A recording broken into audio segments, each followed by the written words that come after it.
passage d'un train. Ici, aux États-Unis, tu es un des rares à préférer le train à la voiture ou à l'avion. J'aime ça. Tant mieux. Sache quand même qu'on raconte qu'on peut être aspiré par un train qui passe si on est trop près du bord du quai. Il y a une ligne jaune censée protéger les voyageurs. Ce n'est peut-être pas innocent. Cette légende bien urbaine est un vrai cauchemar pour les voyageurs réguliers. La pression créée par un train à haute vitesse peut-elle faire chuter quelqu'un du quai sur les rails? J'ai une idée très originale. Si on faisait des expériences à l'échelle, on va prendre un train miniature et créer un tunnel aérodynamique pour voir si l'on a un phénomène d'aspiration. La première étape consiste à mettre au point un tunnel aérodynamique et à projeter de la fumée sur un train miniature. Pendant que Grant s'essouffle dans son coin à concevoir le tout, Carrie et Tori vont faire des emplettes ferroviaires. Heureusement, Frank a tout ce qu'il leur faut. Il a même des éléments encourageants concernant cette histoire. Si vous êtes trop près d'un train qui va vite, il peut vous aspirer sous ses roues. Revenons au train miniature. C'est à quelle échelle? Au 1/29e pour des rails d'indice G. J'ai mené mon enquête auprès de gens qui font des tests d'aérodynamique sur les trains. Et ils m'ont dit que c'était l'échelle idéale pour tester des tunnels aérodynamiques. Une fois l'échelle choisie, reste à choisir les trains. Qu'est-ce que j'aurais aimé en avoir un quand j'étais petit. Rien de tel qu'un magasin de modélisme pour faire connaissance avec son enfant intérieur. Lâche ces trains. Lâche ces trains, ma puce. N'oubliez pas la règle d'or. C'est-à-dire, On n'a jamais assez de trains. Avant que cette séquence ne déraille complètement, c'est cool. un coup de fil du chef de gare Grant, tout ça sur les rails. Allô? Grant, quoi de neuf? Hey, I've been reading up on the research and I have some new information for you. Vas-y. A freight train, it's got a much rougher aerodynamic profile than a passenger train. A passenger train's pretty smooth, and that can generate a higher slipstream at half the speed of a passenger train. Selon Grant, il est préférable d'opter pour les trains de fret au profil étrange. Mais comme le mythe parle d'un voyageur insouciant, autant prendre également un train de voyageurs. Un homme à terre. Un homme à terre. Dans la gare centrale des Mythbusters, le grand aiguilleur fabrique un tunnel aérodynamique. Grâce à une de ses idées géniales, il s'en sort comme un chef. Dans les tunnels aérodynamiques, ils utilisent des nids d'abeilles. Des petits trous placés les uns à côté des autres. Les trous réduisent la turbulence causée par le vent et régulent le courant d'air. Grant a trouvé un produit de substitution bon marché pour remplacer un nid d'abeilles perfectionné. Pas moins de 47 000 pales. Le tunnel aérodynamique est en place. Le test va pouvoir avoir lieu. Mais quel est le but de l'expérience? Nous allons être attentifs à trois aspects différents.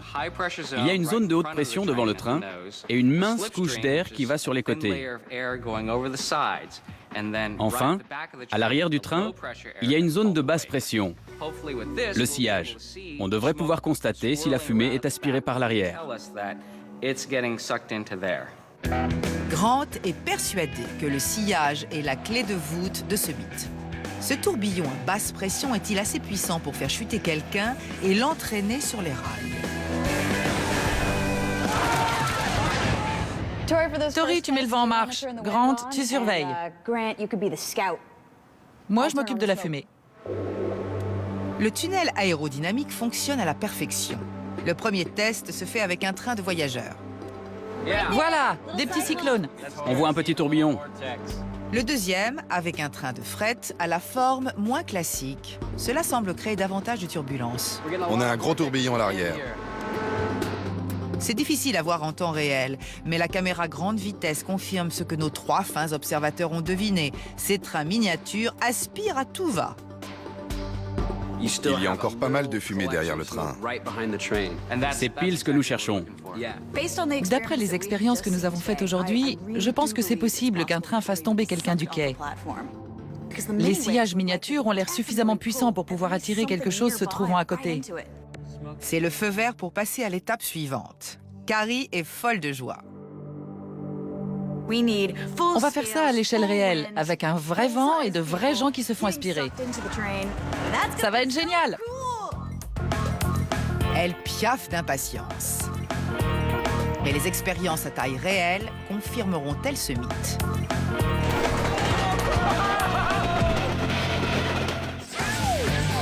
Un planeur en béton peut-il voler? Le planeur en béton.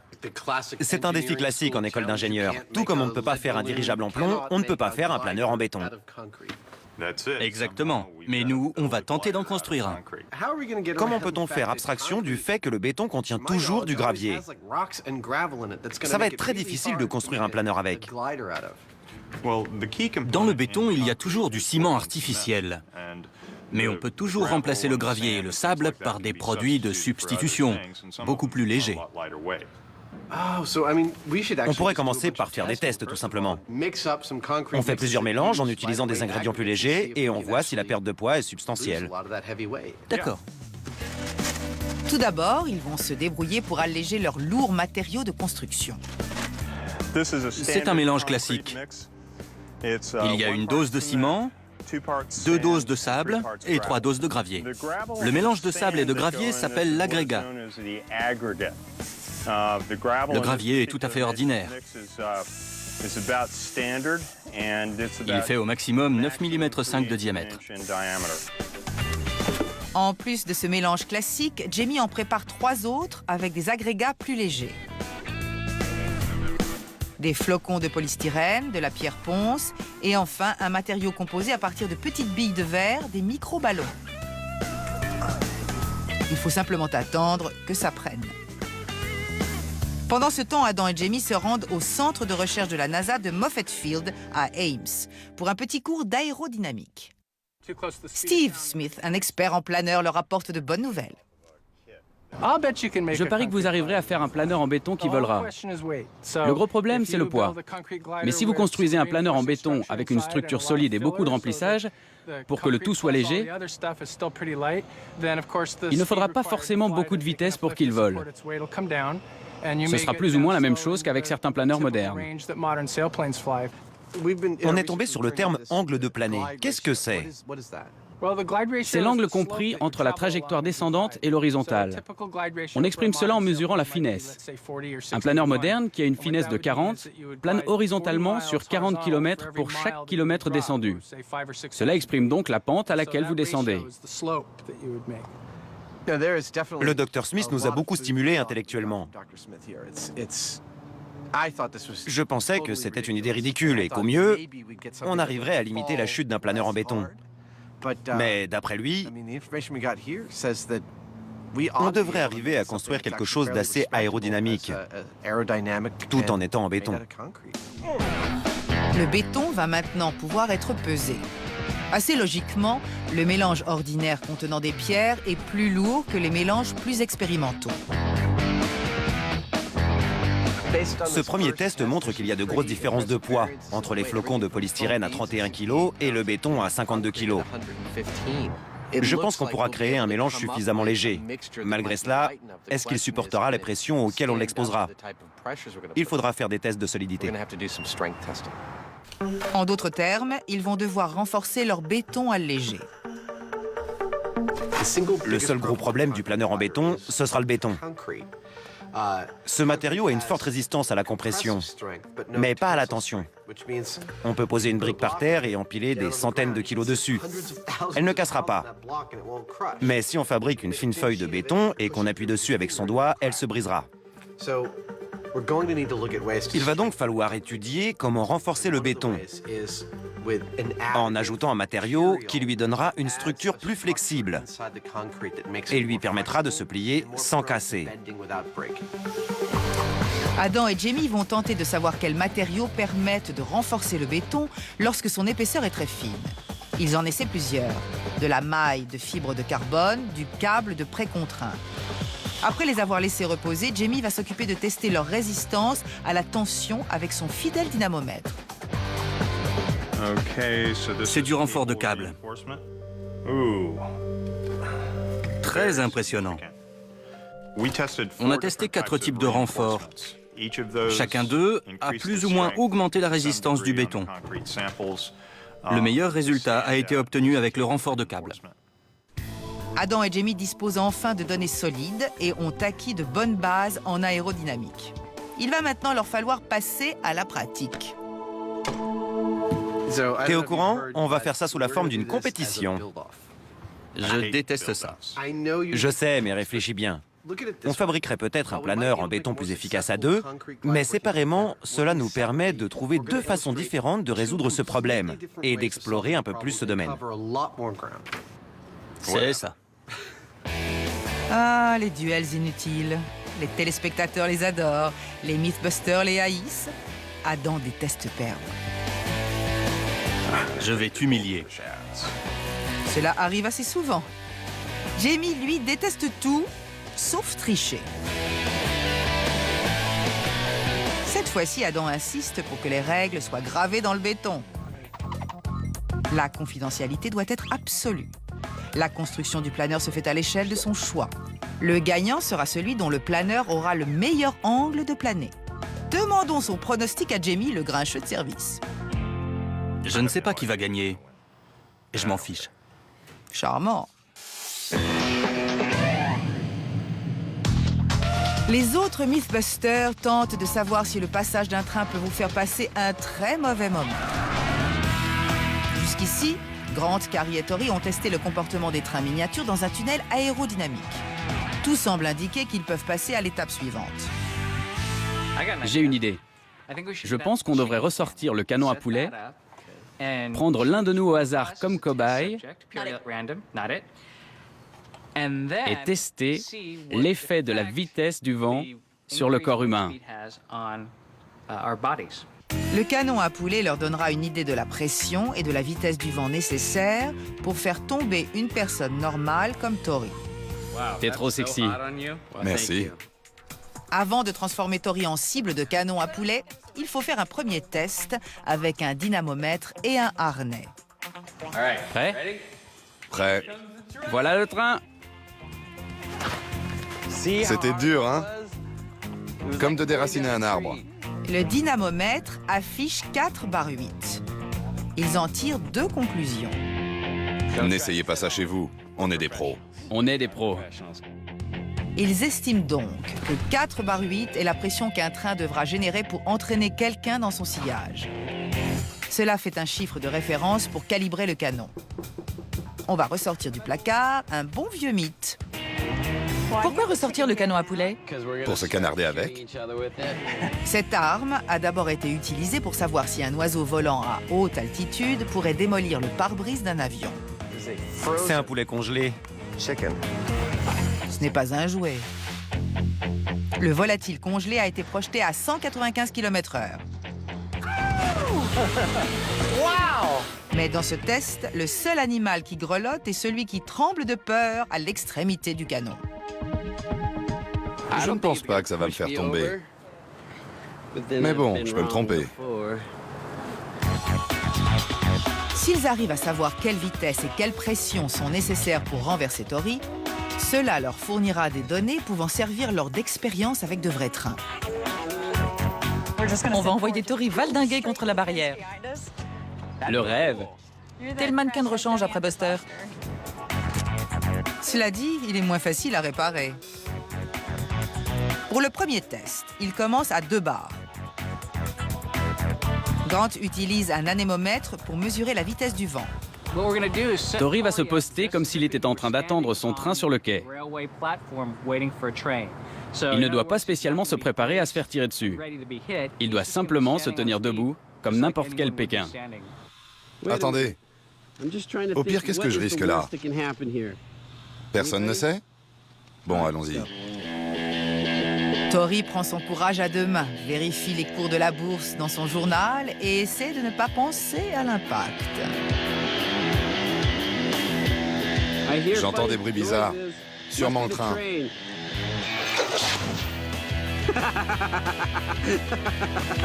La rafale de 2 barres a déferlé à une vitesse de 38 km/h. Tori a été légèrement déséquilibré. C'est une donnée intéressante. Par exemple, la société ferroviaire britannique a justement fixé la vitesse maximale des trains entrant en quai à 38 km/h. C'est un bon palier. Oui, 38 km/h. Il faut maintenant passer à la vitesse supérieure et voir à partir de quel seuil quelqu'un peut être aspiré.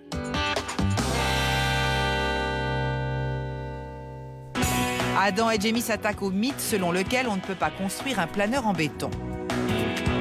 Chacun travaille de son côté. Je vais acheter un modèle réduit de planeur et le lester jusqu'à ce qu'il n'arrive presque plus à remplir sa fonction. Ensuite, je me servirai de ce modèle réduit comme moule ou comme référence pour faire mon planeur en béton. Les règles de ce duel stipulent qu'on peut travailler à n'importe quelle échelle. Jamie va donc acheter un modèle réduit de planeur qui servira de moule. Ce type d'avion a une portance exceptionnelle. C'est un bon produit. Pour ces tests, Jamie choisit 2 modèles. Le premier a une bonne portance, mais il est très instable. Le second a également une bonne portance, mais il est plus fiable. Bon, merci Bob. Il n'y a pas de quoi. À bientôt. À bientôt. Pendant que Jamie utilise une approche pragmatique, Adam préfère suivre son intuition. Il va improviser. J'essaie de comprendre comment on fait voler un objet. Je ne veux pas marcher dans les pas de quelqu'un et me planter parce que justement, je l'ai imité. Difficile à croire, mais l'approche progressive de Adam semble fonctionner. Très bien. Je vais faire comme avec un cerf-volant pour voir comment ce planeur vole. J'essaie de me faire un cours accéléré en une seule journée.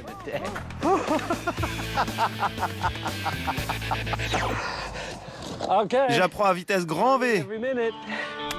C'est en planant qu'on devient planeur. Adam fixe un aileron sur la queue de l'avion et le rend plus stable. Il est content. Très bon résultat. Il peut donc passer à autre chose. Je veux faire des recherches. Je vais peut-être reconstruire ça en bois, seulement pour essayer le modèle. Ce n'est toujours pas aussi lourd que du béton. Mais si le bois vole, pourquoi pas le béton?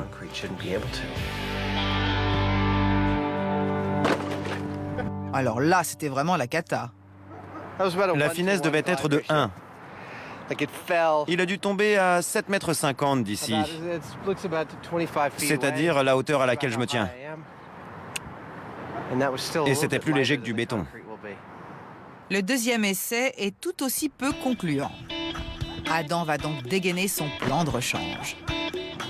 Si j'avais construit un avion en béton de cette taille, ce serait un vrai rocher. Il faut que je repasse à l'échelle inférieure et que j'obtienne de meilleurs résultats. Pendant ce temps, Jamie a passé 1 heure à tester scrupuleusement ses planeurs achetés dans le commerce. C'était un bon test. Il est convaincu que le meilleur planeur sera un mélange entre les deux, avec les ailes de l'un et le fuselage de l'autre. Ce sont ces ailes qui fonctionnent le mieux. Ensuite, Jamie ajoute du poids au planeur pour voir quel poids il peut supporter avant de ne plus arriver à voler. D'après ce test, je pense que j'ai atteint le maximum. Je vais essayer d'être en dessous et en tout cas, pas au-dessus. Je vais le peser et voir quel est l'équivalent en quantité de béton. Jamie pense qu'en construisant un planeur en béton de moins de 800 grammes, il arrivera à donner un coup de pouce à ce mythe.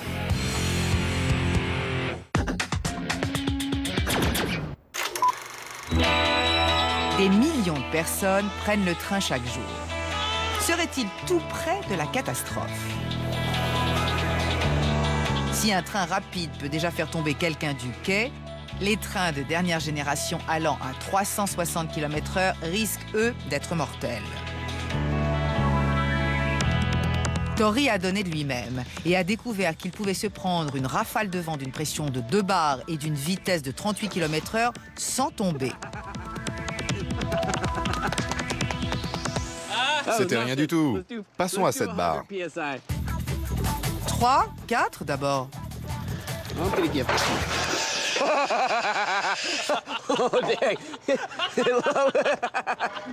Ça a soulevé ma visière. C'était géant. Tori restait debout, mais tout juste. Tu es resté debout. Oui, mais ça m'a bien repoussé. Ça a soulevé ma visière et ça a pulvérisé mon journal. Ce tir à 3 bars 4 a provoqué une rafale à 74 km/h et Tori a eu du mal à rester debout. L'équipe est parvenue à un palier critique. Si le journal qu'on tient est réduit en miettes quand le train passe, c'est qu'on est trop près.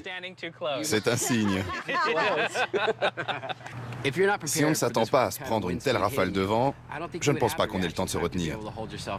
On risque de tomber sur le train. On n'a toujours pas de réponse à la grande question, un train à taille réelle peut-il générer cette force-là, mais dans l'autre sens? Le sillage créé par le dernier wagon peut-il aspirer quelqu'un à 74 km/h? Heureusement, pour trouver la réponse, ce ne sera pas à Tori de se placer sur le quai. C'est une tâche qui échoua à Ted, le frère angel balistique de Buster. Il devra être aussi réaliste que possible. Il faut donc construire un cadre rigide pour supporter les jambes et un long morceau de corde couvert de gélatine pour renforcer les bras. C'est angel balistique. J'ai placé un morceau de corde dedans pour que les bras ne risquent pas d'être arrachés. Une fois que Ted est au complet, on le remplit entièrement de gel. Tori en verse suffisamment pour faire monter le poids du mannequin au-dessus des 90 kilos.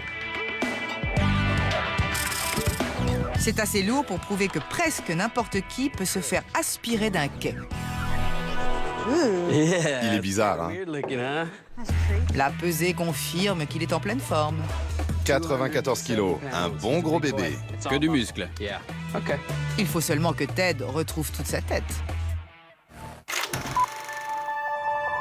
Avec les planeurs modernes, tout a l'air si facile.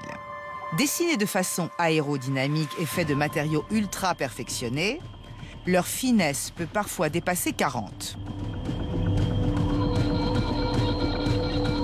Adam et Jamie ont la redoutable tâche d'imiter leur vol gracieux avec des planeurs en béton. Jusqu'ici, Jamie s'en tire plutôt bien. Il a fabriqué un moule à partir de son planeur modèle réduit et il a soigneusement créé des ailes très minces à base d'un mélange de ciment, de sable, de fibres de verre et d'eau. Son béton est presque prêt. Il lui reste à le placer en cure avant qu'il ne prenne. Aurait-il pris le large? Je ne sais pas construire d'avion. Adam, lui, reste au sol. J'ai enquêté sur les origines du planeur. Et je suis tombé sur George Cayley et son planeur rudimentaire, avec lequel il a fait voler son cocher. Ce type a fait des expériences aéronautiques folles. Il est mort en 1853, 50 ans avant le premier vol des frères Wright avec un avion muni d'un moteur. Il a mené des expériences extraordinaires autour de la forme des ailes et des appareils, ainsi que sur la portance et la résistance à l'air. Après sa mort, on a injustement ignoré ses recherches pendant des décennies. Son planeur ne ressemblait pas au planeur moderne. Mais on a prouvé plus tard que son modèle était parfaitement fonctionnel.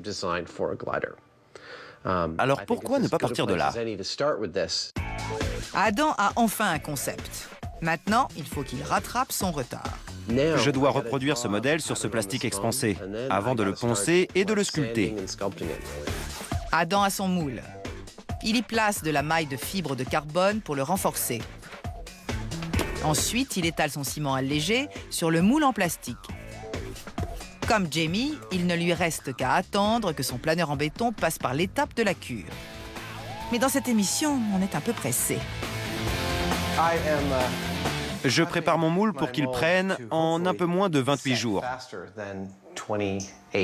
C'est la durée recommandée pour ce béton-ci. Tout ce qu'ils peuvent faire de mieux pour accélérer la cure, c'est garder le béton dans un environnement chaud et humide. Le béton prend en quelques heures, mais la cure est un processus chimique qui prend des semaines.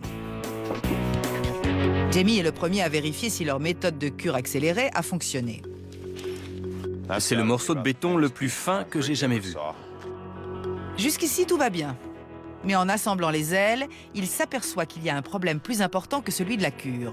Il a dépassé la limite des 800 grammes qu'il s'était fixé. Mon appareil pèse 1,3 kg, ce qui est presque le double de ce que j'avais estimé comme poids possible pour arriver encore à voler. Et encore, ce n'est que le squelette. Il manque tout le reste. Mais Jamie a une idée sous son béret. Au départ, c'était en dessous et ce n'était pas une pièce primordiale de l'aile. Mais comme mon planeur est trop lourd, ça va servir d'aile. En la tordant un peu, j'arriverai au même résultat.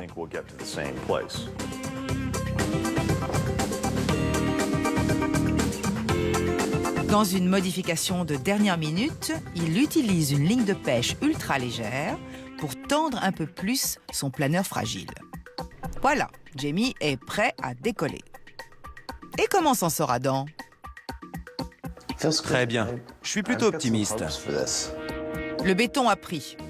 Il faut maintenant démouler le planeur à la Cayley. Adam se sert d'un vieux truc de modéliste et dissout le plastique avec de l'acétone. Hélas, il a un problème de surcharge pondérale. Ce machin pèse une tonne. Je n'ai pas réfléchi au poids avant. J'espérais que ce serait super léger. Mais je vais devoir élaguer autant que possible. Pour faire maigrir ce planeur et le faire voler, Adam et sa meuleuse d'angle ont du boulot.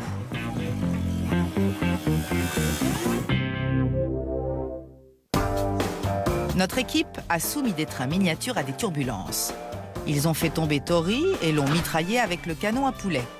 Ils vont maintenant procéder à des expériences à taille réelle.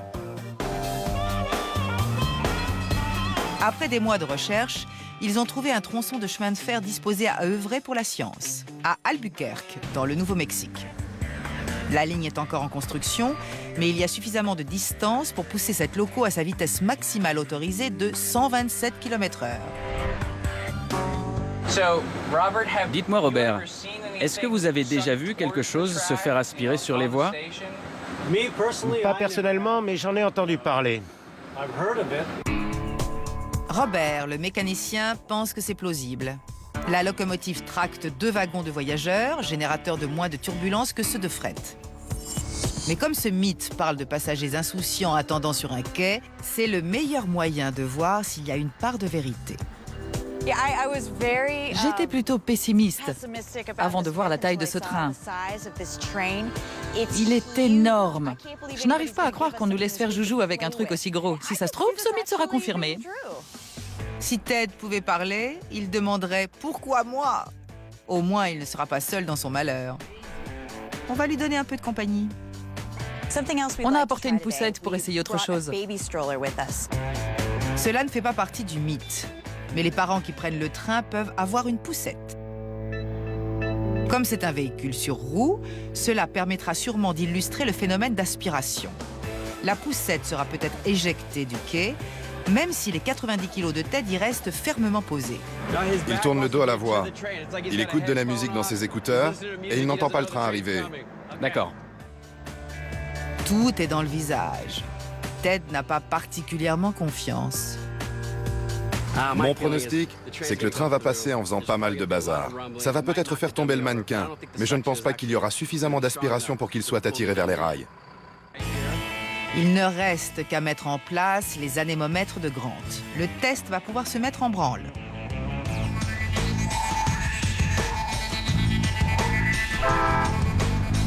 À 5 km de là, Robert accélère lentement jusqu'à la vitesse maximale autorisée, 127 km/h. Il devrait bientôt arriver.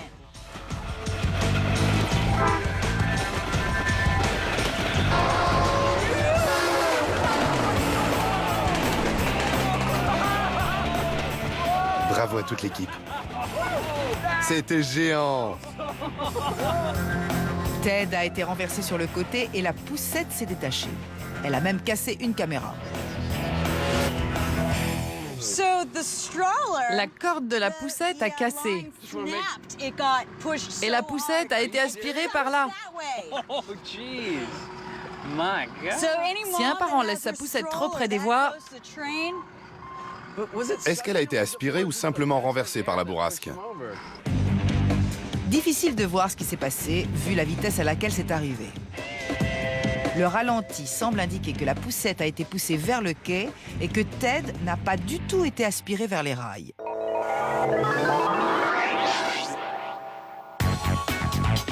Le mythe du planeur en béton est l'occasion d'un duel sans merci entre Adam et Jamie. Qui l'emportera dans ce combat aérien dans la grande tradition des barons rouges et autres as de l'aviation? Les combattants établissent un contact visuel. On dirait une invention de Léonard de Vinci. C'est inspiré du modèle de Kelly. En fait, c'est son meilleur planeur, celui qui a transporté une personne. Ça pèse une tonne. En effet. Quand il le lancera, son coucou va tomber en chute libre. De l'extérieur, on voit bien que c'est peu aérodynamique. Je pense que cet engin a moins de portance que le mien, alors qu'il pèse beaucoup plus. Je ne donne pas cher de la peau de Adam. Ton avion est plus lourd que le mien, mais il est aussi plus solide. C'est assez logique, cela dit. Moi, j'ai préféré faire plus léger, mais plus fragile. Voyons voir ton petit freluquet, alors. Ça marche. Ça ressemble bien à un planeur. J'ai fait des tests sur une version en plastique de celui-ci. Il est en dessous du poids maximal que je m'étais fixé. Voici la pesée. Dans ce coin, La balance confirme les pires craintes de Adam. Le frêle appareil de Jamie ne pèse que 600 grammes. Un vrai poids-plume. c'est du béton avec des bouts de ficelle en plus. C'est une tentative très rusée de prouver qu'on peut fabriquer un planeur en béton. Autour de Adam. Son planeur dépasse les 2 kilos et entre dans la catégorie des poids lourds. Adam semble bien parti pour perdre. Si on faisait un tunnel aérodynamique, cela te donnerait encore une possibilité de m'humilier. D'accord. Ce tunnel leur permettra de mesurer le rapport entre la portance et le poids. Pour cela, ils pèsent le planeur lorsqu'il est en face du ventilo. Si l'engin est aérodynamique, il aura un poids moins conséquent. En moyenne, tu arrives à 200 grammes de portance. C'est au tour du planeur de Adam. Ça se soulève un peu, mais ça reste lourd. Le rapport est beaucoup moins avantageux que celui de l'appareil de Jamie. 350 au maximum. Mon planeur a de moins bons résultats que celui de Jamie. En fait, je fais 2 fois moins bien. À ce stade, Adam pense que son poids lourd n'a aucune chance contre le champion poids-plume de Jamie. Comme les deux combattants sont prêts au combat, il est temps de retourner sur la base de la NASA et de faire voler ces 2 oiseaux de béton.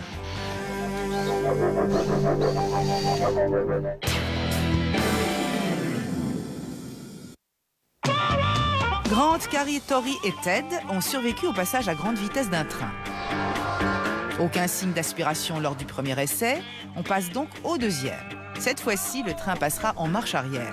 L'arrière du train, moins aérodynamique, sera à l'avant, alors que la loco sera à l'arrière.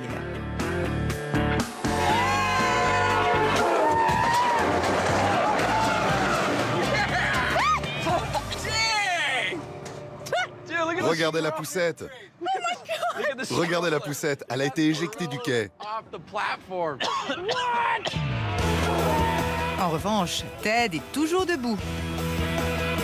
Mais attendons de savoir ce que les anémomètres de Grant vont révéler.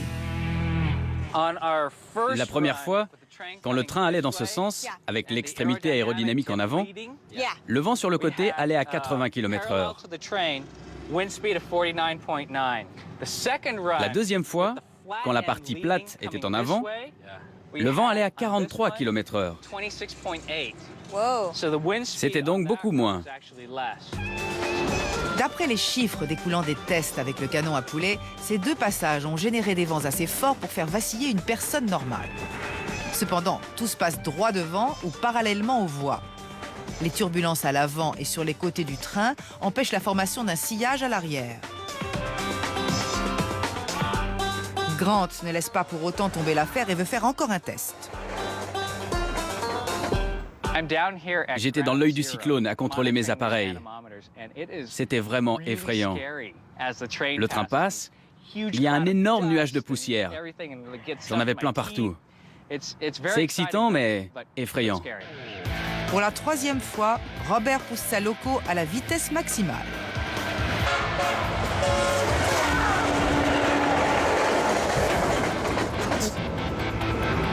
Ted se retrouve le nez sur le quai et la poussette est portée disparue. Comment va Grant? On mesure en fonction des cailloux que tu as sur le visage? C'est ça. Sur les voies, personne n'a été aspiré par le train. Les résultats sont peu probants. Il reste à disséquer les images obtenues par la caméra grande vitesse pour tenter d'y voir un peu plus clair. On dirait que le vent est parallèle au train. Oui, il n'y a pas du tout d'aspiration. Le premier et le troisième passage ont eu les effets les plus violents, mais il n'y a pas d'aspiration. Les vents générés vers l'avant et les côtés du train ont été beaucoup plus importants que les tourbillons créés à la suite du véhicule. Si Ted avait été aspiré, cette corde aurait été tendue comme du fil de fer. Ses écouteurs ont valsé. Regardez la poussette. Elle a été soulevée de terre et elle a été portée par l'élan du train le long du quai. Le mouvement est parallèle à la voie. Rien de tel qu'un test à taille réelle pour démêler le vrai du faux. Là, il semblerait bien que la conclusion soit prévisible. Le verdict pour aspiration ferroviaire? Bidon. Complètement. Mais c'est très dangereux de se mettre au bord. Il ne faut pas être près d'un train qui passe, Surtout pas. à moins d'être cinglé. Ce train est sur une voie de garage. Ce mythe est bidon. Tu fais quoi, Adam? Il faut tester les planeurs. Tu es prêt? On ne peut plus près. Idem. Allons-y. C'est le jour du lancement. Pour disposer des conditions de test optimales, nos intrépides pilotes se rendent à leur centre de recherche de la NASA favori. Nous sommes dans le hangar numéro 2 de Moffett Field, où on a testé le ballon de foot à l'hélium. C'est idéal pour les mêmes raisons. En fermant ce hangar, on élimine toute trace de vent. Pour équilibrer son planeur, Adam a piqué une autre idée à George Kelly, en ajoutant une nacelle. Ce poids situé en dessous de l'aile peut être ajusté pour déplacer le centre de gravité. De plus, cela devrait rendre le planeur plus stable en vol. De son côté, Jamie s'occupe de déplacer le centre de gravité vers l'avant. Ça a l'air ridicule, mais peu importe. C'est un planeur en béton de toute façon. Peut-être qu'on se moquait de son gros nez à l'école des planeurs, mais il est prêt à s'envoler. Adam prend des cours de lancer. J'ai bénéficié de l'aide du Dr Smith. Enfin, lui a bénéficié de la mienne, c'est-à-dire de mes données. Il a calculé que mon planeur devrait voler à environ 35 km/h, soit 9 mètres par seconde, pour atteindre le rapport idéal vitesse planée. Comme il n'atteindra jamais cette vitesse avec son petit bras, il a un plan en béton. Il va utiliser une tyrolienne, un câble de remorquage et une boucle de harnais. À cet endroit, l'épingle se détache et mon planeur vole tout seul. Adam marque sa cible à une distance optimiste de 15 mètres. Je veux arriver jusque-là. Jamie, lui, a décidé de lancer à la main. Il reste de marbre. À mon avis, vous allez voir. Il va se planter en essayant de lancer son engin. Mais bon, j'attends de voir. Voici enfin l'esprit de compétition. Nous allons bien voir si ces oiseaux de béton savent voler. Adam et Jamie ont conçu et construit des planeurs en béton, mais prendront-ils gracieusement leur envol ou s'écraseront-ils lamentablement? La réponse, tout de suite. Je vais lâcher. Tu as le crochet? Oui. Ah, bon sang. Tout est en place. Je vais descendre et attraper le câble. Dernier appel pour le vol 101 de la compagnie Air Béton. 3, 2, 1... Go.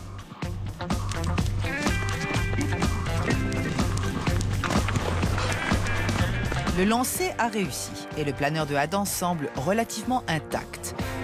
Mais a-t-il plané loin? Voyons voir. Ah, la marque des 15 mètres, je n'y suis pas arrivé. Je dois plutôt être à 6 mètres. Je n'ai pas obtenu l'angle de planer que j'espérais. Mais ce n'est pas si simple. Adam pense que son planeur est parti de 6 mètres de haut et a parcouru 6 mètres en longueur après avoir été lâché du câble. Mais c'est plus complexe que cela. Mon planeur était à 2,70 m du sol quand il s'est détaché. Ensuite, il a parcouru 10,20 m avant de toucher le sol. 4 fois 2,70 m. Ça fait 10,80 m. Je ne suis donc pas loin d'une finesse de 4. Franchement, je suis époustouflé. Je ne m'attendais pas à ce résultat. Adam est passé de tocard à grand favori. C'est à Jamie d'enchaîner. Malgré le vol impressionnant de Adam, Jamie insiste pour lancer à la main depuis l'escalier. Je n'ai pas envie de m'emmêler les pinceaux et de me prendre un câble ou un truc idiot du même genre. Je lance mon planeur et on verra bien. Tout guillerait, Adam marque l'endroit que Jamie doit dépasser pour l'emporter. Jamie est à 8,40 m du sol. S'il veut arriver à une finesse de 4, il doit parcourir 33,60 m.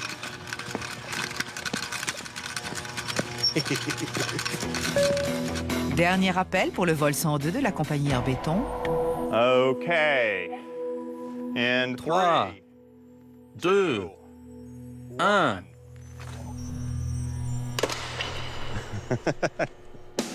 Et ben voilà. Le petit oiseau de Jamie s'est envolé pour retomber juste après. Son planeur était fortement bétonné, mais peu planant. Félicitations, tu as gagné. Je vais savourer cet instant, même s'il est de courte durée. Jamie a obtenu une finesse de 1, très loin du 4 obtenu par Adam. Heureusement, Adam n'est pas du genre à parader. Peu importe qui gagne ou qui perd, l'important c'est de faire progresser la recherche. Mais j'ai gagné. J'ai parlé trop vite. Si on arrête les vantardises, qu'en est-il du mythe? Que peut-on dire du concept du planeur en béton? En aéronautique, le passage à l'échelle réelle n'est pas évident. Cela dit, il y a une chance non négligeable pour qu'on puisse construire un planeur en béton à l'échelle humaine. Je n'essaierai pas moi-même, mais je mettrai Buster sur le coup. Ni toi ni moi n'avons construit de planeur convaincant. Mais au moins, on a vu que c'était possible. Pour moi, c'est plausible, mais déconseillé. Surtout, on n'a droit qu'à un seul essai. C'est très fragile. Si on s'écrase, c'est fini. On a aussi prouvé qu'en faisant un lancer ingénieux, on peut arriver à bien planer si tu me suis... Tu fais ton vantard, je vois. À fond. J'en profite. On dit plausible? Plausible. Mais déconseillé. Voilà. Les planeurs en béton n'ont pas volé bien haut, mais c'était suffisant. Ce mythe est plausible.